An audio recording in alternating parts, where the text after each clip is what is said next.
বন্ধুরা, তোমরা কেমন আছো? রাত বহুত হতে দেখতে পাচ্ছ ঘড়িতে। তো যাই হোক, হ্যাপি হোলি সবাইকে। তো তোমরা তো নিশ্চয়ই রং খেলেছো, আমিও খেলতে পারিনি অল্প স্বল্প। আর আমার প্রচণ্ড জ্বর ছিল, বলার মতনই, কি বলবো। তো এখন ওষুধ খেয়ে একটু ভালো আছি। তো অল্প আগে অল্প বাজার করা হলো, তো বাজার টাজার করে এসেছি। এখন রান্নাবাড়া আজকে সেরকম করে করবো না রাত্রে, এখন তো কালকে করবো রান্না।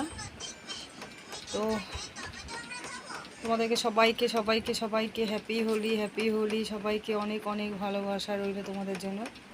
তো যাই হোক, কালকে অসম্ভব শরীর খারাপ ছিল, বলার মতো নেই। এত শরীর খারাপ ছিল আর জ্বর ছিল, বলার মতো নেই। তো এখন অল্প ভালো আছি, এখনও পর্যন্ত জ্বর আছে। তো আমি এখন জ্বরের ট্যাবলেট কিনে নিয়ে এসেছি, তো রাত্রেবেলায় খেতে লাগবে।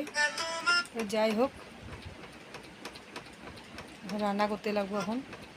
হ্যাঁ, তো রান্না আছে, আরও কাজকর্ম আছে, অনেক কাজকর্ম আছে, বলার মতো নেই। তো যাই হোক, তোমরা ভালো থাকবে। আবার অন্য একটা ভিডিও নিয়ে আসবো, তো তোমরা যেন ভালো থাকবে। Bye bye, good night.